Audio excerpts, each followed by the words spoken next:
Le mystère des pyramides d'Égypte serait-il sur le point d'être résolu? Un facteur français, égyptologue amateur, travaille sur cette question depuis plus de 40 ans et il pourrait avoir découvert comment ces merveilles ont été construites. Une théorie qui intéresse les universitaires du monde entier, même si la prudence s'impose. Par quel mystère les Égyptiens ont-ils pu construire les pyramides? Depuis des millénaires, c'est une question sans réponse. La solution de l'énigme se trouve peut-être à Vernon, dans l'Eure.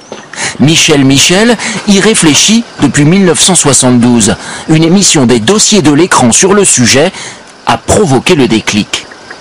Ce sont des plans de la grande pyramide, la pyramide de Khéops, sur laquelle j'ai effectivement effectué de nombreux relevés. Le postier à la retraite a accumulé la documentation, une passion que ses amis et ses collègues ont suivie avec amusement pendant des années. Lorsque j'étais en activité, j'étais surnommé Khéops, Ramsès, la momie. Aujourd'hui, ça rigole moins. Des universitaires étrangers s'intéressent de près à sa solution qu'il a mise en image. D'abord, les Égyptiens construisaient une pyramide à degrés.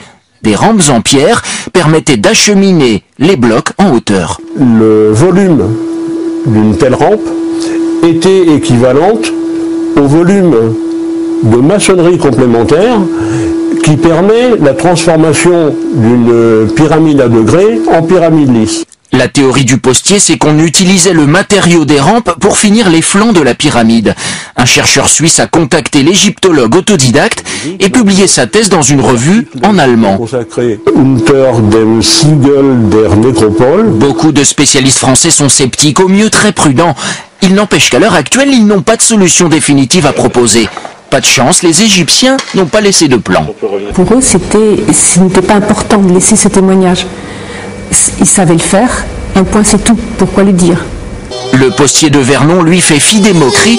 Après le mystère des pyramides, il s'attaque à la construction des obélisques.